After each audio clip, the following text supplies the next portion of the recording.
World War I was an iconic moment in our history, with many devastating events occurring, but that was happening back on the home front and not on the battlefield. Women started struggling quite a bit without the support of men. There are many factors that suggest that women stressed quite a bit adjusting to their new daily lives. I'm not saying that women didn't work hard enough. They really did, although the large quantity of new tasks that had to be handled were very stressful.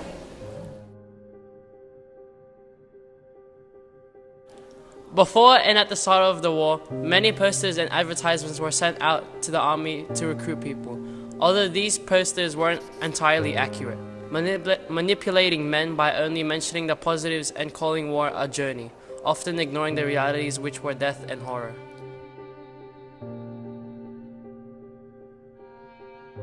Well, these posters only really attracted men from the early stages of war, like from 1914 to 1915. Then over time, they started losing effects on recruitment, to a stage when they were almost completely useless due to the civilians' knowledge of the war.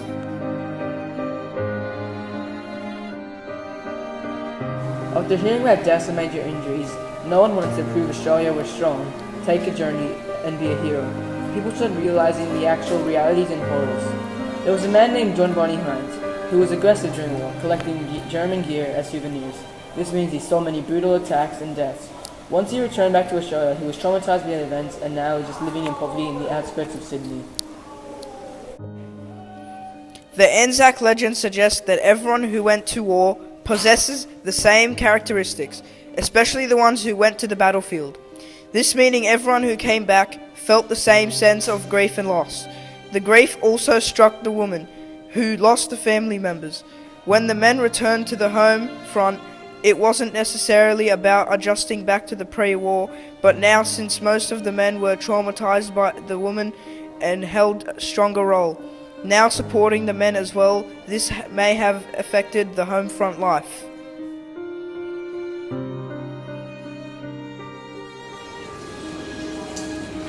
The home front was definitely sad, but not easy for everyone, as the women were pushed harder than they have ever before, and suffering from anxiety due to their loved ones in the war.